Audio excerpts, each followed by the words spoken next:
নমস্কার বন্ধুরা, লৌকিক অলৌকিক বাংলা চ্যানেলে আবার সকলকে স্বাগত জানিয়ে আরও একটি ঘটনা আপনাদের সঙ্গে শেয়ার করতে চলেছি আমি সুদেষ্ণা। বন্ধুরা, এবারেও যিনি ঘটনা পাঠিয়েছেন তিনি আমাদের প্রিয় দাদা জয়দেব ভট্টাচার্য, যিনি আগের সপ্তাহেও একটি ঘটনা পাঠিয়েছিলেন। তো আমরা শুনেছি জয়দেবদা পৌরোহিত্য করেন এবং শুধু পুজো আচ্ছা তো করেন না, শ্রাদ্ধ শান্তি থেকে শুরু করে বিভিন্ন যে অপঘাতে মৃত্যু, সেখানে যে নানা রকম ভৌতিক উপদ্রবের শুরু হয়, উনি এবং ওনার টিম সেই সবেরও সেগুলোও আর কি যাতে সারিয়ে তোলা যায় বা ওই অবস্থাটা কাটিয়ে দেওয়া যায় তারও ব্যবস্থা করেন বিভিন্ন যাগযজ্ঞের মাধ্যমে। তো এরকমই আরও একটি ঘটনা উনি শেয়ার করেছেন। ওনারই এক পরিচিত যজমানের জীবনে ঘটেছিল। তো ওনার যিনি পরিচিত যজমান তিনি থাকেন কল্যাণীতে, এবং আমরা এটাও শুনেছি যে উনি উত্তর 24 পরগনার সোদপুরে ওনার বাড়ি, এবং খড়দার বিভিন্ন জায়গায় ওনার যজমানরা থাকেন, এবং একটি ঘটনা আমরা শেয়ারও করেছি আগের সপ্তাহেই। তো এবারে যার ঘটনা উনি শেয়ার করেছেন, ভদ্রলোকের নাম উনি বলেছেন দাসবাবু। এবার দাসবাবু সরকারি কর্মচারী, উনি রেলে চাকরি করেন, বিভিন্ন জায়গায় যাওয়ার পাস পান, এবং মানে ঘুরে বেড়ানোটা ওনার একটা নেশা, এবং ভীষণ ভালোবাসেন, এবং যোগ্য সহধর্মিণীও পেয়েছেন। তিনিও ওনার সঙ্গে সঙ্গত মানে সর্বদাই ঘুরে বেড়াতে মানে ওনাকে যা যা হেল্প করেন, এবং মানে দুজনে মিলে ভীষণ এনজয় করেন। তো এইবারে ওদের মেয়ের এবার পরীক্ষার ছুটি পড়েছিল। তো মেয়েটি হায়ার স্টাডি করছে এবং বয়স ওই 23 থেকে 24 বছরের মধ্যে। তো এবারে মেয়েও বায়না ধরলো যে তোমাদের সঙ্গে আমি কাশ্মীরে বেড়াতে যাব। জয়দেববাবু যে ঘটনাটি শেয়ার করেছেন, দাসবাবু ভীষণ মানে এক্সাইটেড ছিলেন এই কাশ্মীরে বেড়ানো নিয়ে, কারণ উনি মানে ভারতবর্ষের বিভিন্ন জায়গায় ভ্রমণ করেছেন ঠিকই, কাশ্মীরে এই প্রথমবারই বেড়াতে যাচ্ছেন। তো স্ত্রী এবং মেয়েকে নিয়ে ঘোরার একটা প্ল্যান উনি করেছিলেন। ঘটনাটা 2018 সালের, এবং আমরা 2024 এমন কিছু দূরের ঘটনা নয়। এই ধরনের ঘটনা যে এখনও ঘটে এটা ভাবলেই অবাক লাগে, এবং আমি এটা মানে আপনাদের সঙ্গে শেয়ার করছি যে নিশ্চয়ই যারা ঘটনা পাঠাচ্ছেন তারা সত্যি ঘটনা ঘটেছে ভেবেই মানে বলেই ঘটনা পাঠাচ্ছেন, এটাই আমার বিশ্বাস। বাকি কে কী বিশ্বাস করবেন না করবেন তাদের ব্যক্তিগত ব্যাপার, কারোর ওপর জোর করে বিশ্বাসটা চাপানো হচ্ছে না। তো দাসবাবু ভীষণ এক্সাইটেড, উনি বেড়াতে যাচ্ছেন কাশ্মীরে। ওরা বিভিন্ন জায়গায় যাওয়ার মানে ওখানে গিয়ে কী কী দেখবেন না দেখবেন তার একটা ছক করছিলেন তিনজনে মিলে। এবার নির্দিষ্ট দিন একটু এই অক্টোবর পুজোর ছুটির পরে অক্টোবরের শেষের দিকে বা নভেম্বরের শুরুতে এরকম একটা মানে ওনারা যাওয়ার প্ল্যান করলেন। তো যাই হোক, সমস্ত বন্দোবস্ত খুব সুন্দরভাবে মিটে গেল। ওনারা নির্দিষ্ট দিনে পাড়ি দিলেন কাশ্মীর। একটা মানে আমরা তো জানি কতটা সুন্দর, যারা না গেছেন তারাও জানেন যে বিভিন্ন জায়গার ছবি দেখে যে ওখানকার ডাল লেক, শিকারা এগুলো তো মানে বিখ্যাত এবং ভীষণ সুন্দর। তো ওরাও শিকারা করেই আর কি ভ্রমণ করছিলেন। তো যে বাড়িটিতে ওরা উঠেছিলেন একটি হোটেল টাইপের, তো বেশ ভালো কাটছিল, খুব সুন্দর বন্দোবস্ত, খাওয়া দাওয়া থাকার কোনো অসুবিধে হচ্ছিল না। সমস্যাটা হলো বেরিয়ে যখন ওনারা ফিরে আসবেন, প্রায় দিন ঘনিয়ে এসছে, ঠিক আগের দিন সন্ধে থেকে ওনারা ঘুরে টুরে তখন হোটেলে রেস্ট নিচ্ছেন, গুছিয়ে গাছিয়ে নিচ্ছেন। পরের দিন রওনা হতে হবে এবং বাড়ি ফিরতে হবে। আর মেয়েটিরও নির্দিষ্ট জায়গায় যেখানে ও পড়াশুনো করে, সেটা কোন জায়গা উনি উল্লেখ করেননি, তো সেখানে নির্দিষ্ট দিনে ফিরে যেতে হবে। স্বামী স্ত্রী সমস্ত গুছিয়ে গাছিয়ে নিচ্ছেন। এবার ওনারা খেয়াল করলেন মেয়েটা যেন অদ্ভুত কিছু আচরণ করছে, এবং সেটা ওই দিনেই শুধু না, 2-3 দিন ধরেই করছিল। ওনারা অত গা করেননি। একটা নির্দিষ্ট মানে একটা কোণে বসছে মেয়েটি, কোনো ওপেন জায়গা মানে সোফা বা খাটে মাঝামাঝি জায়গায় না, কোথাও একটা যেখানেই বসছে একটা কোণ বেছে নিচ্ছে। মুখটা নিচু করা, হাঁটু দুটো ভাঁজ করে মুখটা নামিয়ে রাখছে আর দুলছে, আর বিড়বিড় বিড়বিড় করে কী সব বলছে আর মুচকে মুচকে হাসছে। আর মাঝে মাঝে বলছে, আমাকে নিয়ে চলো, আমাকে নিয়ে চলো, আমাকে ওখানে নিয়ে চলো, আমি আর পারছি না, আমাকে নিয়ে চলো। বাবা মা প্রথমে কি বলছে অতটা খেয়াল করেনি। নির্দিষ্ট দিন যেদিন যাবে তার আগের দিনে ওর মা হঠাৎ খেয়াল করেছে মেয়েটি এইসব বলছে, মাঝে মাঝে ফিকফিক করে হাসছে, মাঝে মাঝে মাথাটা ঝাঁকাচ্ছে, কিন্তু যখনই বসছে হাঁটু দুটো মুড়ে মুখটা ওই হাঁটুর ভাঁজে মুখটা গুঁজে দিয়ে এরম দুলতে দুলতে এইসব কথা বলছে, মাঝে মাঝে মুখটা একটু তুলে ফিক করে হাসছে। ওনার মানে মেয়েটির মায়ের একটু সন্দেহ হয়, এরকম কেন করছে, আমরা তো সুন্দর বেড়ালাম, তাহলে আমাকে নিয়ে চলো, আমাকে নিয়ে চলো কেন বলছে। বাবাকে বললেন উনি, মানে মেয়েটির বাবাকে। দাসবাবু বললেন, ছাড়ো তো, কালকে যেতে হবে সেই সব চিন্তা করো, নির্দিষ্ট মানে প্রপার টাইমে না ফিরতে পারলে অনেক ঝামেলা হবে, তো আমাকে অনেক জবাবদিহি করতে হবে, এরকম প্ল্যান গুছিয়ে রাখা আছে। ও ও পাগলামি করছে, ইয়ার্কি মারছে, ছাড় তো। আর মেয়েটির একটু মানে দুষ্টু বুদ্ধি ছিলই ছোটোবেলা থেকে, তো সেই জন্য আর কি ওর বাবা অত পাত্তা দেয়নি। হ্যাঁ, ও ইয়ার্কি করছে, কালকে ফিরে যাবে, এইরকম বলতে বলতে তো নির্দিষ্ট দিনে যাচ্ছে। এবার যখন গাড়িতে ওরা ফিরছে, মেয়েটির ধুম জ্বর এলো, আর জ্বরের মধ্যেও সমানে বিড়বিড় করে চলেছে, আমাকে নিয়ে চলো, আমাকে নিয়ে চলো, আমি আর পারছি না, ওখানে আমাকে নিয়ে চলো। এইবার মেয়েটির মা ভাবছে, আমরা তো ফিরছি, তাহলেও এরকম কেন বলছে। মেয়েটির মা দেখছে একেবারে গা পুড়ে যাচ্ছে, তখন ওর বাবাকে বলছে, হ্যাঁ গো, মেয়েটার তো মানে ভীষণ জ্বর এসছে, মামনি কথা বলছে, তার মধ্যে আমরা তো ফিরছি, আমাকে নিয়ে চলো, আমাকে নিয়ে চলো কেন করছে, মানে এটা তো আমার ঠিক মানে সুবিধা লাগছে না। ওর বাবা বলছে, দেখো ব্যাগের অমুক জায়গায় অমুক পকেটে ওষুধ আছে, খাইয়ে দাও, জ্বরের ওষুধ আছে।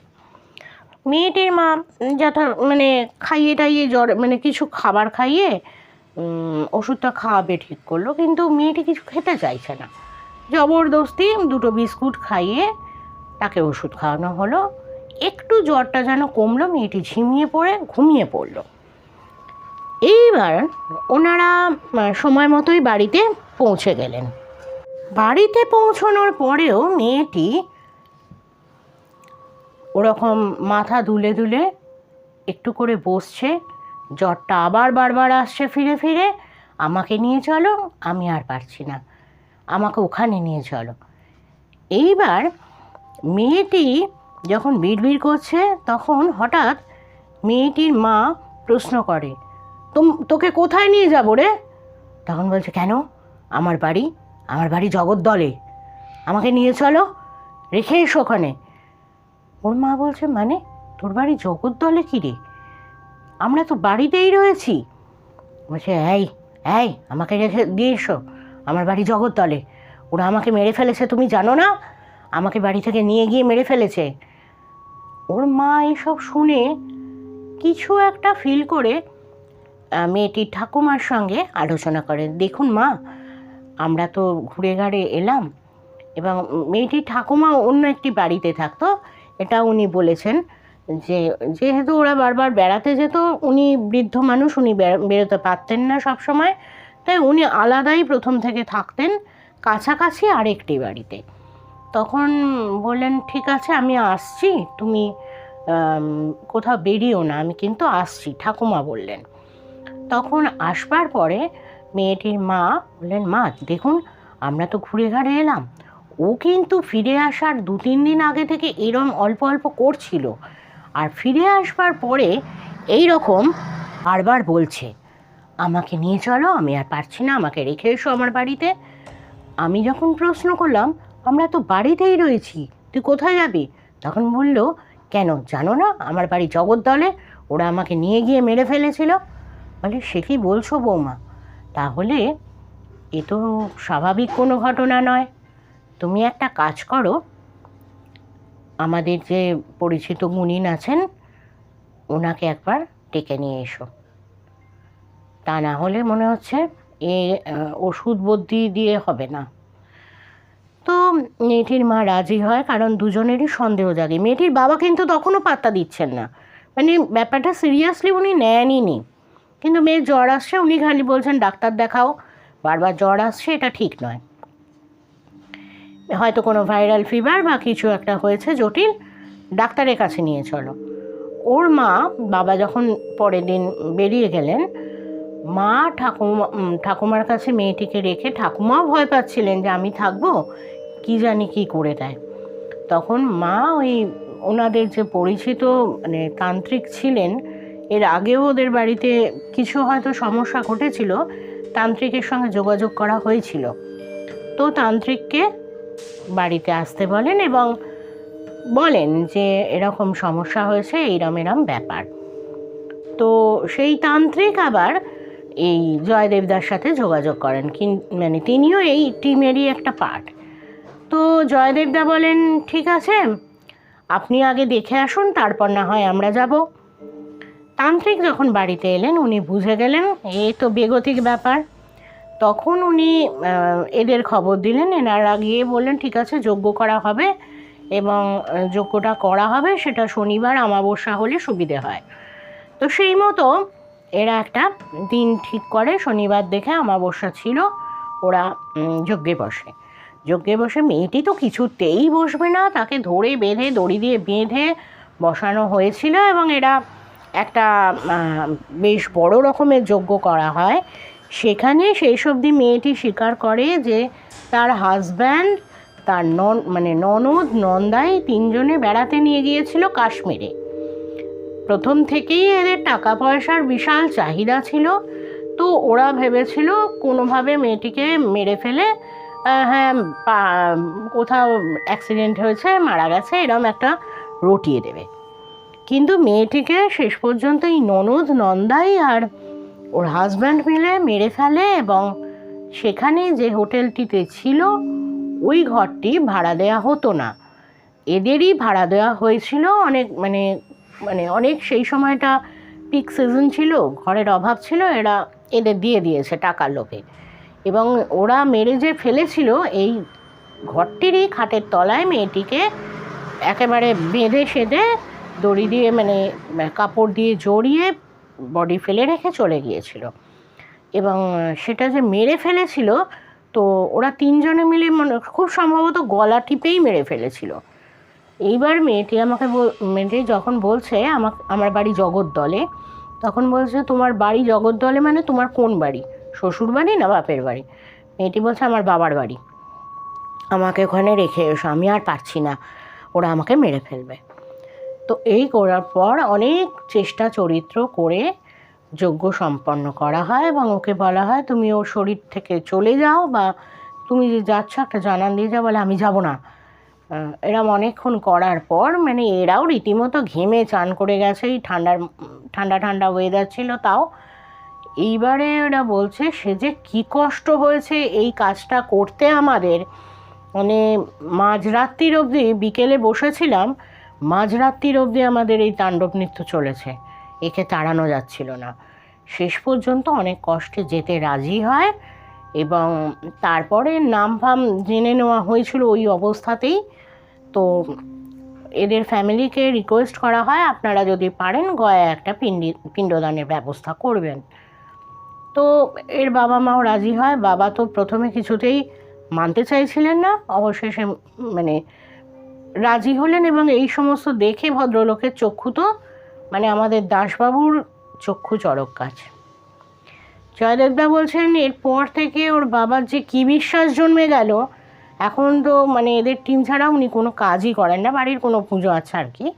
তো মেয়েটিকে যখন ছেড়ে দিল, মেয়েটি তো পুরো নেতিয়ে পড়েছিল এবং ওর স্বার্থে মোটামুটি বলছে প্রায় 1 মাস লেগে গিয়েছিল। মেয়েটি কাজে জয়েন করতে পারেনি। তো লাস্টে যা যা ওদের অফিসিয়াল যা যা নিয়মকানুন থাকে সেগুলো করে মেডিকেল সার্টিফিকেট জমা ফমা দিয়ে পরে চলে গেছিলো মেয়েটি, এবং এখন পুরোপুরি সুস্থ আছে। এবং ওই যে মেয়েটি জগদ্দলের মানে যাকে মেরে ফেলা হয়েছিল তার নামগোত্র জেনে নিয়ে তাকে একটা ওই গয়ার বাবা মা মিলে গিয়ে পিণ্ডদান করে এসেছিলো। তারপর থেকে আর সেইভাবে কোনো অসুবিধা হয়নি। কিন্তু বেড়াতে গিয়েও যে আমরা খুব একটা নিরাপদ থাকি এরকম কিন্তু নয়। আমরা মানে এরকম অনেক ঘটনাই বিভিন্ন জায়গা থেকে শুনতে পাই যে বেড়াতে গিয়ে পজেসড হয়েছে। তো যাই হোক, এখন মেয়েটি ভালো আছে এবং সুস্থ আছে। তো এই ছিল আজকের ঘটনা। আপনাদের কেমন লাগলো অবশ্যই কমেন্ট বক্সে জানান, কমেন্ট করে। এবং কমেন্ট পড়তে ভীষণই ভালো লাগে। ভিডিওটা ভালো লাগলে লাইক করে দেবেন, আর আমার চ্যানেলটাকে সাবস্ক্রাইব করে দিয়ে সঙ্গে থাকবেন, অল বাটনটা প্রেস করে দেবেন, যাতে সমস্ত ঘটনা পাঠানোর পরেই আপনারা নোটিফিকেশান পেয়ে যান। আর কি বলবো, এই তো ছিল ঘটনা।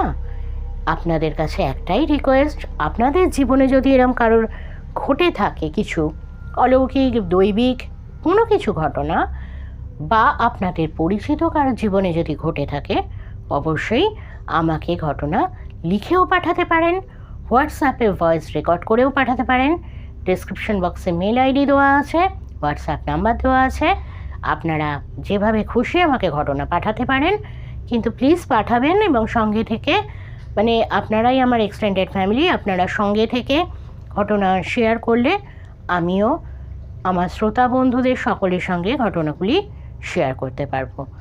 সকলে ভালো থাকুন, সুস্থ থাকুন, সঙ্গে থাকুন, শুনতে থাকুন। আজ কেমন লাগলো আপনাদের অবশ্যই আমাকে জানান। আজ শুভরাত্রি জানিয়ে বিদায় নিচ্ছি। আমি সুদেষ্ণা। বাই।